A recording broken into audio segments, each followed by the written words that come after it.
Hello everyone and welcome to episode 7 of Strat Watch. So here we go again, it's time to bring you more stratospheric data and we're going to be going through the current situation in terms of what's happening at 10 HPA over the North Pole. We're going to look at lots of forecasts, data from the GFS and the ECM as well. So sit back, relax and enjoy, and I shall talk you through Strat Watch in a moment. Just to say that first video series, our 6 AM UK weather forecast, we're live at 6 PM with our 10 to 14. That's going to be very interesting live stream coming up at 6. I will try and squeeze in the next Christmas update at some point today as well. Really busy with content as always at the moment, GavsWeatherVids, but we are during Christmas update today, so just watch the space. I will try and get that in for you sometime today. Please like, share, subscribe on all today's videos and content, and thank you so much everybody for doing that. Right, so we're going to start off with the current situation from the JMA in terms of the temperature at 10 HPA in Stratosphere over North Pole versus average. So the black line shows where we've been with temperatures at 10 HPA through the season, and also where we currently are just here. The grey line is the trend line for this time of the year. So we're above average with the temperature at 10 HPA, been consistently above average really throughout most of December, with a temperature at 10 HPA in the stratosphere. Not greatly above, but certainly a few degrees anyway, above trend, above that grey line. Of course, back in November, it was quite cold with the temperature at 10 HPA, but December has been a different kettle of fish so far. Going a little bit low down to 30 HPA, well, that did become very cold at one point around the turn of the month. We went down to minus 80, but now we're hovering very close to long-term averages somewhere in the mid sort of minus 70s. So at both temperature levels, at both 10 and 30 HPA in the stratosphere, we are about average temperature wise. Let's see what the GFS is forecasting to happen over the next couple of weeks. This is at metroshield.fr. So these blue and purple colours, these are the cold temperatures at 10 HPA in the stratosphere at their roots. Now this is like polar vortex at its roots, if you like, in the stratosphere. So the coldest temperatures are over on the Atlantic and European and Canadian side of the pole, of course, where we're hovering between minus 70 and minus 80, really. Now the reason the temperatures are a little bit above average at 10 HPA is actually when we come back to the pole itself, we're hovering somewhere in below minus 60s, which of course is what we see here somewhere around minus 62, for example, right now. So hovering around there, you know, over top of the pole. That's a little bit above average where you'd expect to be at this point in December. Right, let's run through anyway over the next couple of weeks. So we begin here with the cold temperature, the blue colours becoming a little bit stretched and elongated as we're running into Christmas. Notice how the PV is kind of being stretched from the Atlantic all the way over to Siberia. So that's quite unusual to see a stretching of the polar vortex at this point in the season. We'll be putting the PV under a little bit of pressure there, I would have thought. Notice there's a bit of a warming beginning to appear over the Mediterranean and into the far south of Russia and whatnot. That's a very modest one, very minor warming with those green colours, but it is in evidence that that's beginning to take place. And because it's relatively warm, well, not relatively warm, but it's above average over the western Canadian side into America as well with those stratospheric temperatures, that's what's kind of stretching the polar vortex a little bit at its roots, with those blue colours becoming elongated. Now, as I'm doing the video, the 12Z is being replaced by the 18Z, so we just run through, though, won't mind that. So as we go towards the end of December, then we begin to see this warming on the GFS operation starting to gather pace over Siberia. So by the time we get through to the New Year's Eve, we have got, it's not an SSW, but we have got a large warming taking place there. That is stretching. I mean, it doesn't look that big because of the projection of the map. You've got to remember this is looking at the pole down. But that is stretching over many thousands of miles, actually, that warming of the stratosphere, right away from like the Mediterranean and probably even North Africa, all the way up to the Pacific, through Russia into the Pacific and whatnot. So that's a very large scale warming, even if the temperature isn't all that intense. It's not an SSW, but it is a significant warming. Sometimes SSWs can start off like that, can start off looking like that. So that's up to New Year's Eve. Let's see what happens after that. So the warming on this GFS run intensifies over Siberia becomes really quite a significant warming as we go into the new year, into the beginning days of January now.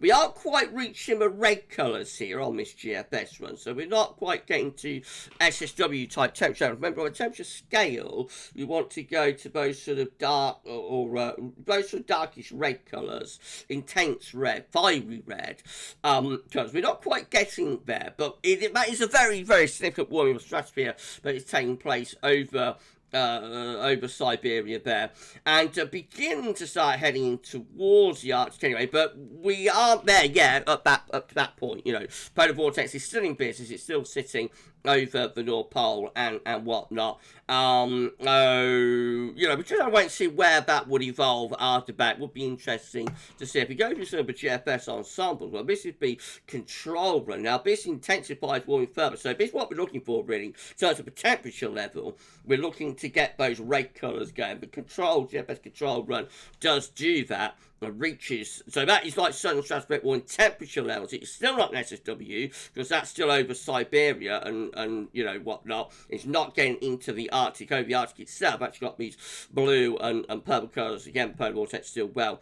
and truly in business. Remember, to get a technical SSW, you've got to send the zone of wind into reverse. That would happen by these warm temperatures, this southern stratospheric warming essentially pushing in from like Siberia or Canada or from the Atlantic, it can come from any side of the pole, but pushing into the pole, displacing these blue colours. So this is a classic displacement event of the polar vortex that we see here on the GFS control run.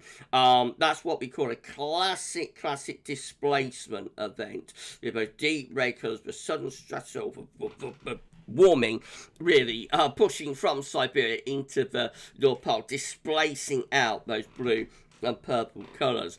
So that could send a zone of wind into reverse. It's possible that might send a zone of wind into reverse. If it did, then that would be a technical SSW. The other thing that I think we want to look for, and this isn't really required to get a technical SSW, but we also want to look for a split, really. So we want to divide up these two, or this big blue area, you know, the polar vortex. We want to split that into two lobes, at least two lobes. And I always think that the effect that we get in Northern Europe is more dramatic in terms of blocking and colder potential from a split type SSW than a displacement event. So displacement events can produce cold weather. We had a displacement event back in February, if you remember that, and it did produce some cold weather into early March. We had a bit of a cold snap. There was some snow around, but it was relatively, I mean, it was quite cold for March, but it was relatively, it was a relatively minor cold spell, really. So we still came away with above average CET for March 2023, despite the SSW. And I think that's because we had a displacement type rather than a split type SSW. So, you know, if you have a display, it tends to not be as cold for Northern Europe, I don't think, and also tends to be a little bit shorter lived as well, I've noticed. So, the split type events, they are the ones that tend to produce the strong blocking signal, and, you know, can go on for several weeks with cold weather locked in. Anyway, that's a control run. Let's go through a few more then. So this is ensemble member number 1, and that also producing a very significant warming stratosphere and pushing it into the pole. That looks like that would send the zone of wind into reverse, really. We are pushing out the polar vortex and really stretching it. You wouldn't be that surprised if this split the PV, really, from how that is stretched out from America into Europe like that. So that could very easily produce a split type event, but very least it's a displacement, and I think that will probably send the zone of wind into reverse, given how warm the temperature looks over top of the pole. Right, that's that one. So ensemble member number 2 is looking like this. So again, very significant warming of the stratosphere, more over towards the Siberian side, but pushing towards the Canadian side as well, and starting to move towards the Arctic as well. Ensemble member number 3, looking like that. Again, very significant warming the stratosphere of that one. Ensemble member number 4, that keeps things more over towards the Siberian side. So the polar vortex really fighting here with that one. Don't produce quite a significant warming though. Ensemble member number 5 looks like that. That also producing a significant warming and trying to move it in towards the pole as well. Probably wouldn't be quite enough to reverse the zone of wind with that one. I don't think. But certainly a displacement and weakening of the PV will be taking place with that. Ensemble member number 6. Again, very significant warming of the stratosphere with that one over Siberia, push over to the Canadian side as well. Polar vortex fighting it.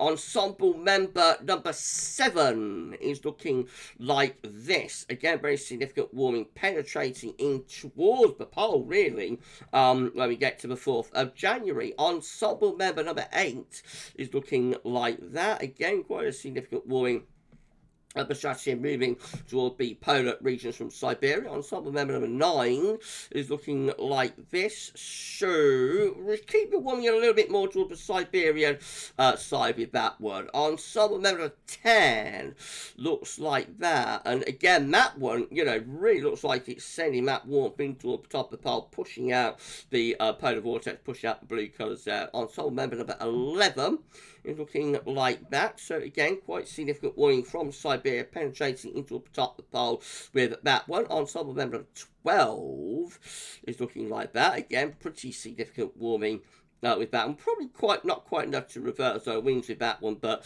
a significant weakening of zone winds will be likely with that. Ensemble member number 13, again, producing quite a significant warming. Ensemble member number 14 of the GFS ensembles, again, producing quite a significant warming and moving towards Greenland with that. So that's a slightly different position, that warming to push over the top of the pole over towards Greenland. Ensemble member number 15, let's have a quick look at that one. Again, we see that warming pushing from Siberia, heading in toward the polar region as well. Ensemble member number 16 doing something like that. So again, they're all going for quite significant warming up. But not sure if most of them are quite enough semi-zone wind into reverse, be a technical SSW, but they are all looking quite significant, really, aren't they, these ensembles? Ensemble member number 18 looks like that. Again, really significant warming, more toward the Siberian side with that one, struggling to get into the pole and the Greenland area. Ensemble member number 19, again, looking like that. Quite a significant warming with that one. Ensemble member number 20. Again, pretty significant. Ensemble member number 21.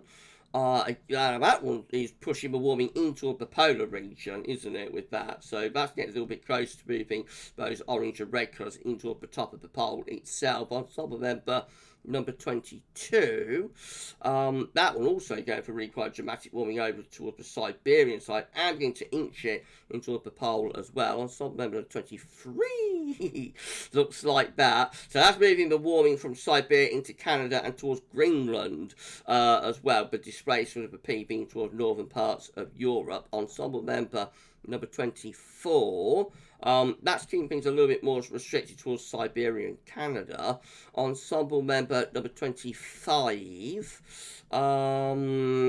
that keeps the warming over Siberia, really. So that's struggling to move it into the top of the pole. With that one, up to 4th of January, could do so afterwards, of course. Ensemble member number 26, that one's a little bit more toned down, I think, but significant warming is still taking place with that one. Ensemble member number 27, that's moving the warming from Siberia into the top of the pole and towards Greenland as well. Ensemble member number 28 looks like that. So that also pushing the warming into the top of the pole. Ensemble member number 29 doing it as well, really. Heading towards green with the warming with that one. Ensemble member number 30, finally looking like that. And that one looks quite significant as well, moving that warming into the top of the pole as well. So all of them are going for a significant warming of the stratosphere. Some of them are getting to southern stratospheric warming temperature levels. That's where we get those red colours turning up. The operational run isn't doing that, but it has to be said. Certainly not for the 12th GFS operational run. And most of them are moving that towards the polar region, anyway, towards the Arctic from Siberia via sort of Canada. So taking a bit of a strange route, but the upshot is most of these ensembles are displacing the polar vortex, not splitting it yet, but displacing the polar vortex into Northern Europe, into North America, and into North Atlantic. And whether they have been sending the solar wind into reverse or not, you know, is open to question. It's a very long way out, so we'll know a little bit more about that next week if this trend is maintained. You know, we'll know a little bit more then about whether solar winds are likely to reverse. Right, so that's all from the GFS. Let's have a look at the ECM then, shall we? So this is a 10 HPA temperature, weekly temperature anomaly. So we've got two areas of above average temperature. Remember, these are anomalies to average. So the scale only goes up to 10 degrees or more above average. To get SSW,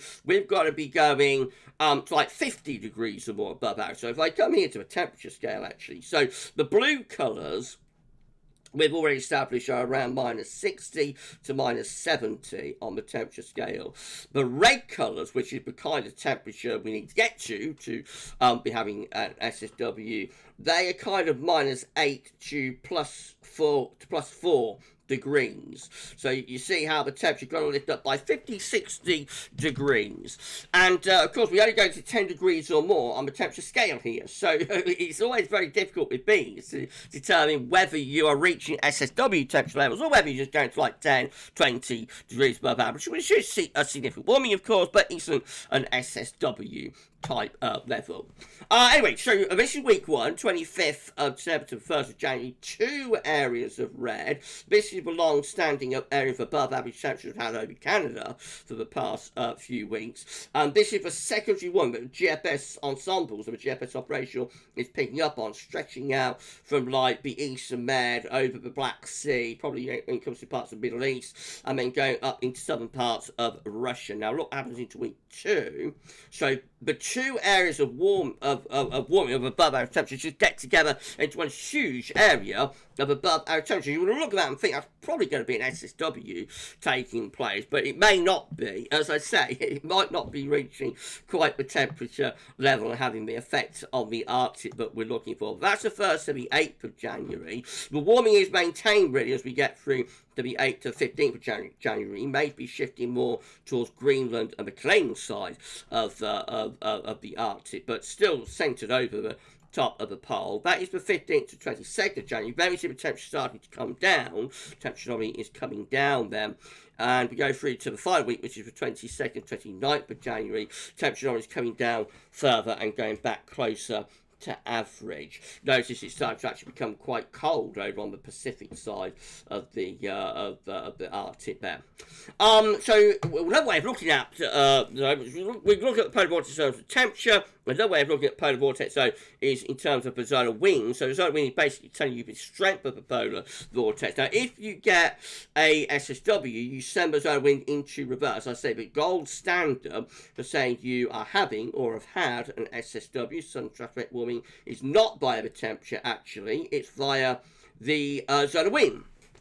So if the zonal wind reverses, then that is a technical SSW. And you can see, as we have seen with the ECM ensembles, or ECM 42-day ensembles for the past few weeks, we do see, several members of the ensemble going for a technical SSW, going for a reversal of zonal winds. However, the majority are not doing that. We have a small number actually, but strengthening zonal winds above here. And so that's average, by the way, that thick red line just there. So that's where you'd expect to be. So we are actually weak with the zonal wind already because we've got, modest warming taking place at 10 HPA. The zonal wind is actually a little bit weaker than average in the stratospheric level. This thick blue line is the ensemble mean. So you can see that actually strengthens a little bit around Christmas, but then weakens again as we're heading towards New Year. That's when the warming is taking place, but not getting anywhere near with the ensemble mean to a reversal. So that's sort of flatlining away at this sort of level, and it needs to be down here to say that we're having a reversal as I mean. So the ECM ensembles are indicating a warming. The ECM 42-day ensemble, I should say, is indicating a warming of the stratosphere. A significant warming at that, which is if it's right, going to weaken the solar wind, and so the solar wind will continue to be weaker than average. However, not getting to the level that we need to get to in terms of reversing the solar wind, say that we're having a southern stratospheric warning. So displacement and weakening of the PV looks most likely to be the result through the early part of January, rather than an actual southern stratospheric warning, rather than a reversal of solar winds and you know, potentially from that a split to follow. However, that's just the ECM. We can also look at other models, and I saw Met Forecast. Please give Met Forecast a follow. The link to Met Forecast's Twitter or X is in the description with this video. I saw Met Forecast tweeting this or Xing this earlier on this evening. This is from a UK Met Office blog, I think, but unfortunately the maps themselves aren't available publicly, I don't think. But Met Forecast got this off the Met Office blog.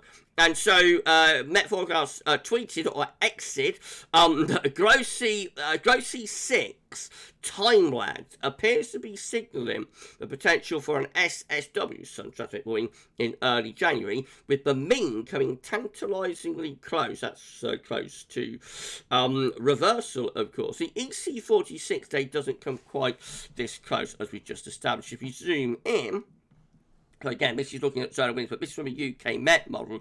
We can see this red line is the forecast, meaning you see how close that does actually get through the early part of January to this 0 line. It's getting pretty close to it, isn't it? Certainly it's in play from that. You know, it's much more in play, but we might get a technical SSW through the first week, 10 days or so of January, compared to what the ECM is showing. You wouldn't be at all surprised. You know, it would be within the margin of error. That red line, if it was to dip down there, you know, it will be within the margin of error. It will only take, you know, another 5 or 10 or whatnot to go into in below the 0 line to go into reverse. So much more in play there, I think, in terms of whether we get and a technical SSW through early January with the UK Met model, compared to like the ECM, which isn't really, isn't really there.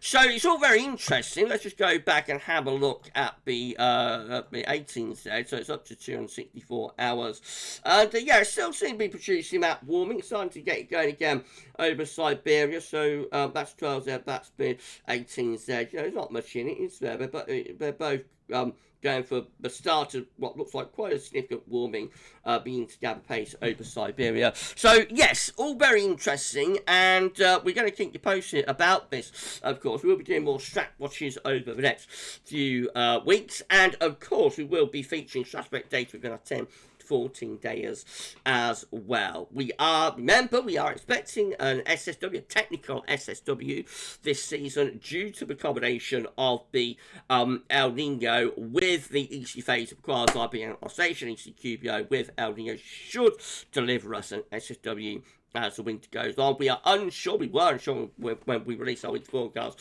when that SSW is going to occur. We did go for like early to middle January. Now it's very interesting that we are seeing those hints being rolled out, but we did say it could be earlier than that. Obviously it's not going to be earlier than that, or it could be later than that. The further on you go through winter, the more chance you get of an SSW. So February would be the most likely time to get one, or possibly even into March. If that happens, then it will have much more of an impact on the spring compared to the winter. So if we want a blocking scenario, and you know we want to get some cold conditions out of this, which I know what a lot of you are waiting for, then we are going to be looking for this in January, you know, to deliver a colder, potentially colder second half of winter. Because not every SSW will do that. Not every SSW will produce a blocking signal. And even if it does produce a blocking signal, not every SSW will have us on the cold side of that blocking. However, again, because of the ECQBO and the El Nino in our winter forecast, we sort of said that we think if we get an SSW, it's more likely the kind of SSW that would favour or increase the chance or possibility anyway of getting blocking in a position to deliver colder conditions to us.